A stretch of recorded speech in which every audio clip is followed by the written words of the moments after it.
Hey guys, Chill Chaos here, and before we get started, I just thought maybe I'd offer a little lifelong tip of advice. If you're going to yoga, and I don't do yoga often, or rarely any time, but if you're going to do it, and you're going with mildly attractive women, or females as some would call them, don't wear sweatpants. It gets really awkward really fast.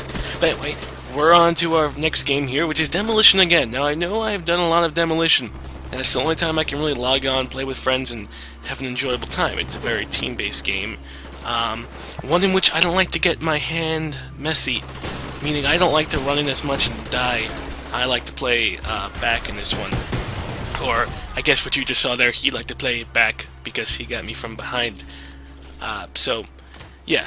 And another thing, too, I would say completely get rid of the crossbow. You're going to see me use it the entire game and not get one kill just because it's really cool and you just shoot it for no apparent reason and you hope it explodes and kills someone. It never fucking works. It never does. So, I'm going to criticize myself the entire time for using that. Don't.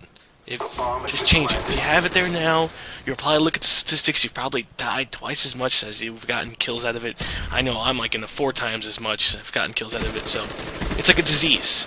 It's like almost, I would compare it to a sexually transmitted disease. The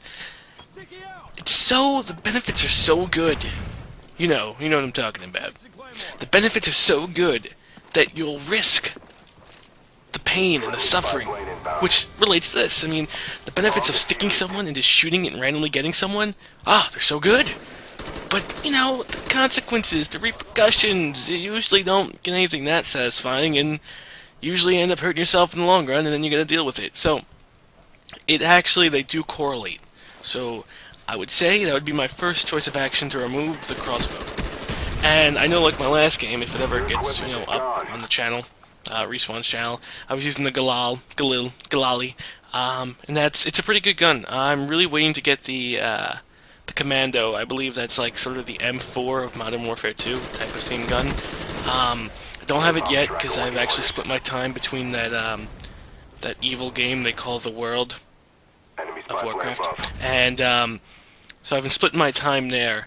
And I apologize, like you're not going to see like when I call in the choppers and stuff, because this was recorded through the theater mode and not necessarily through my capture card. Just because I didn't have my capture card running, and I'm like, oh god, I did really well this game, I should probably do a commentary. And then, my other side of me was telling me, no, you didn't do that well this game, you shouldn't do a commentary. And then my third side, yes, I have like 3 sides that talk to me. My third side was like, well, you know what?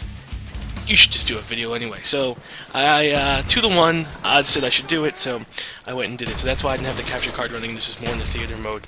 And you know what, there's always a guy out there, and I saw his feet too. And I know I mentioned this like a year ago. I hate when I watch these videos back, and you see what you did wrong, which is good for improving. Now I know whenever I go into that building for potential planting and protection, I gotta check right real quick, because I literally saw his feet. I could have saw his feet. Like if I was focusing on the top right screen, which, I don't know why you'd be focusing on the top right of the screen, but if I was focusing on that, I would have got the kill, and I would have lived, and I could have helped them out over there at A. But instead, I'm going to be helping them at B, which kind of looks like D. I think it's because there's just a glare. I'm just staring at it right now. Yeah, that looks like a B. So I'm helping them out at B, but I could have been helping them at A. But either way, it actually works well. So we still, stay on top of the game like that, which is good because I was getting kind of nervous because we hadn't planted anything for 2 minutes, and now we finally got 2 down, and it's probably going to be a success. I mean, with the kind of skill that I have, with the kind of intuition, alright, with my good looks, we can accomplish anything. And we did. And I got the last kill. Unfortunately, you don't get to see the super awesome slow motion through the smoke kill because, like I said, sorry, it's in theater mode. But I did get the last kill, and now we're going to switch sides, and we're engaging in a more of a defensive perimeter. Now, what I want to ask people is, what do you guys think when you're playing Demolition? Because I'm sure we've all played this map by now, and I'm sure we've all done Demolition at least once or twice. Do you like this map specifically, covering A or covering B, and which do you feel is easier to get? Because, normally when I used to play with I'm playing with some Xbox Live friends, but when I play with either real life friends or a group of close-knit friends that I've known for that I've known for like a year and a half, 2 years, we like to go for the harder one first. That way, the second one's easier and you have a bit more time, and that way, since they're probably just going to be defending the one, which they will be, right in the beginning they're splitting their forces up, so you want to go for the harder one first. But yeah, we would do that. So I usually like to defend the harder one first. The one that would be easier for them to grab, but harder for me to defend. Alright, my logic just screwed up somewhere, but I know this is a quick access route. Yeah, I think my logic's backwards in a sense. I like to grab the harder one first, but I'm anticipating the enemies grabbing the easier one first, which they are. And that's why I defend the easier one first in the hope of getting more kills and protecting it because the enemy's going to be here first.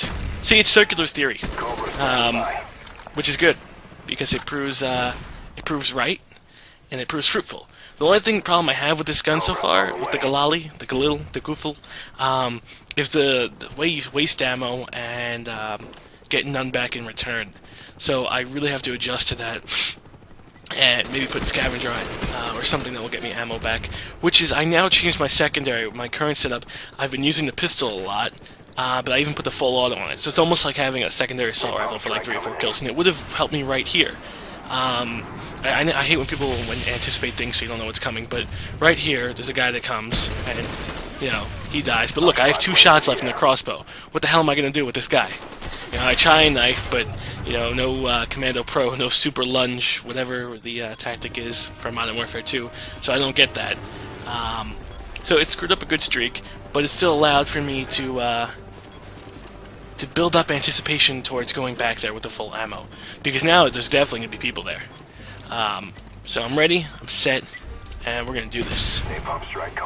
And yeah, I changed the Semtex too. I never had luck with the Semtex. It seems like I've changed so many things. So you learn, it really is. And people ask, how do you get like high KDs or whatnot? You just learn. You watch what you did and you see what didn't work, and then you try and adjust to that. Like, for example, the crossbow, Semtex, all that's going away, and I'll get change for it based on what I needed. So this was more of an actual commentary than the first one that you guys saw a while back. That was just, blech, that was weird. But anyway, thanks for watching, and I hope you guys stay tuned to more Respawn content, and maybe my own channel. Thanks.